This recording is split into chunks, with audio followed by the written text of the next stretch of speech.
प्यारे छात्रों, पूर्व की कक्षा में सामाजिक शोध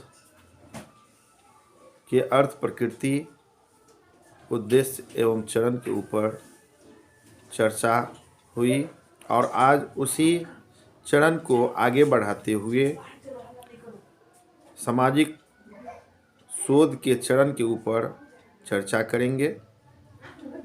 शोध के उपरोक्त विविध चरणों को हम निम्नांकित रूप से सीमित कर सामाजिक शोध क्रमशः कर सकते हैं। प्रथम चरण, शोध प्रक्रिया में सबसे पहला चरण समस्या का चुनाव या शोध विषय का निर्धारण होता है। यदि आपको किसी विषय पर शोध करना है तो स्वाभाविक है कि सर्वप्रथम आप यह तय करेंगे कि किस विषय पर कार्य किया जाए। विषय का निर्धारण करना तथा उसके सैद्धांतिक एवं अवधारणात्मक पक्ष को स्पष्ट करना शोध का प्रथम चरण होता है। शोध विषय का चयन सरल कार्य नहीं होता है, इसलिए ऐसे विषय को चुना जाना चाहिए जो आपके समय और साधन की सीमा के अंतर्गत हो तथा विषय न केवल आपकी रुचि का हो अपितु समसामयिक हो।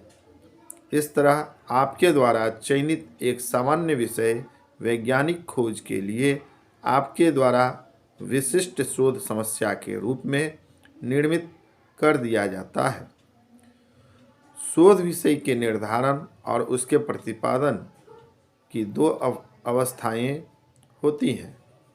प्रथमतः तो शोध समस्या को गहन एवं व्यापक रूप से समझना तथा द्वितीय उसे विश्लेषणात्मक दृष्टिकोण से प्रकारांतर में अर्थपूर्ण शब्दों में प्रस्तुत करना।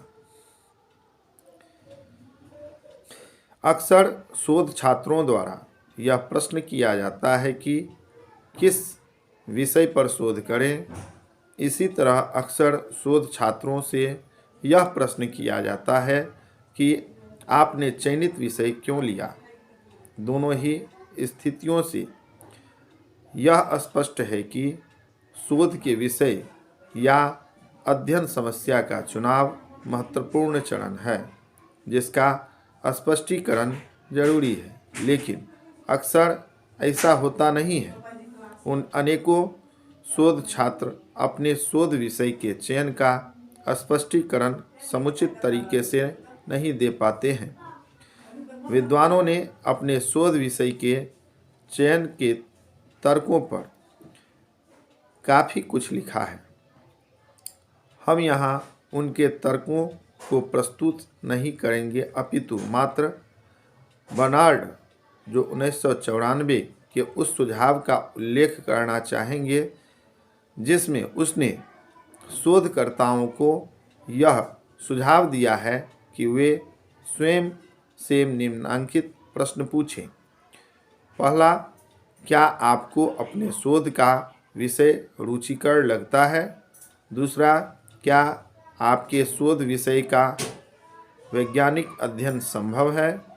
तीसरा, क्या आपके पास शोधकर्ता को संपादित करने के लिए पर्याप्त संसाधन हैं?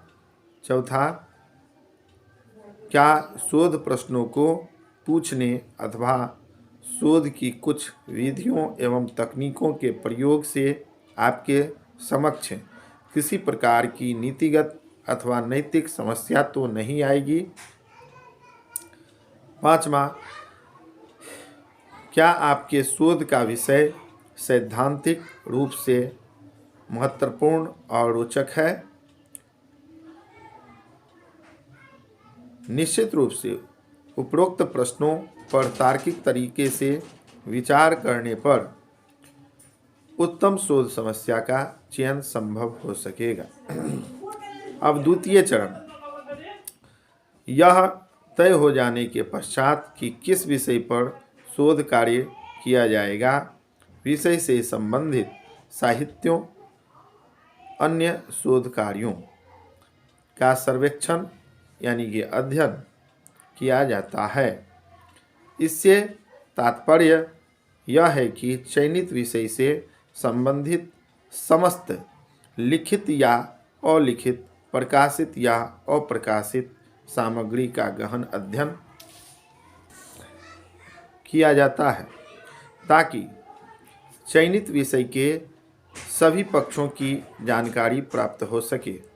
चयनित विषय से संबंधित सैद्धांतिक एवं अवधारणात्मक साहित्य तथा आनुभविक साहित्य का अध्ययन अत्यंत महत्वपूर्ण एवं आवश्यक है। इस पर ही शोध की समस्या का वैज्ञानिक एवं तार्किक प्रस्तुतिकरण निर्भर करता है। कभी कभी यह प्रश्न उठता है कि संबंधित साहित्य का सर्वेक्षण शोध की समस्या के चयन के पूर्व होना चाहिए कि पश्चात यानी बाद में। ऐसा कहा जाता है कि शोध समस्या को विद्यमान साहित्य के प्रारंभिक अध्ययन के पूर्व ही चुन लेना बेहतर रहता है।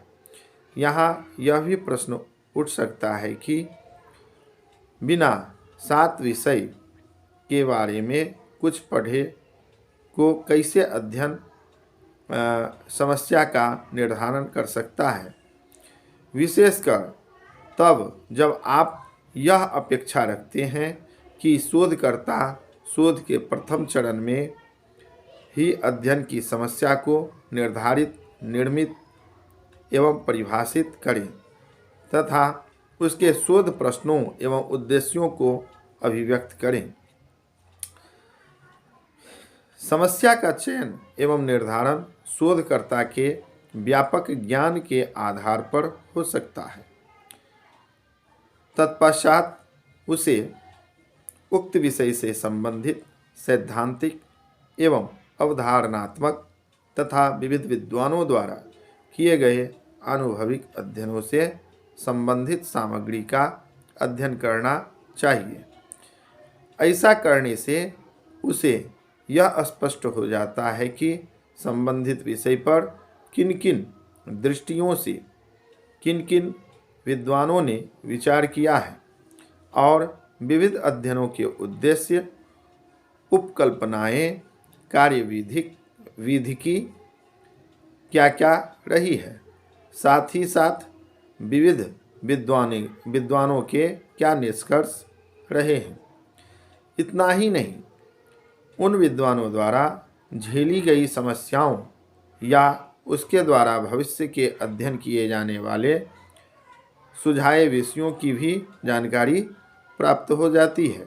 ये समस्त ज्ञान एवं जानकारियाँ किसी भी शोधकर्ता के लिए अत्यंत महत्वपूर्ण होती हैं। प्यारे छात्रों, अब अगली कक्षा में हम और भी शोध के कई चरणों पर विचार करेंगे।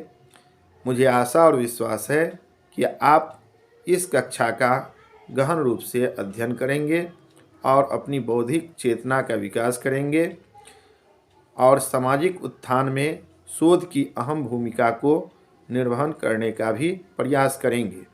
अपनी वाणी को हम यहीं पर विराम देते हैं। धन्यवाद।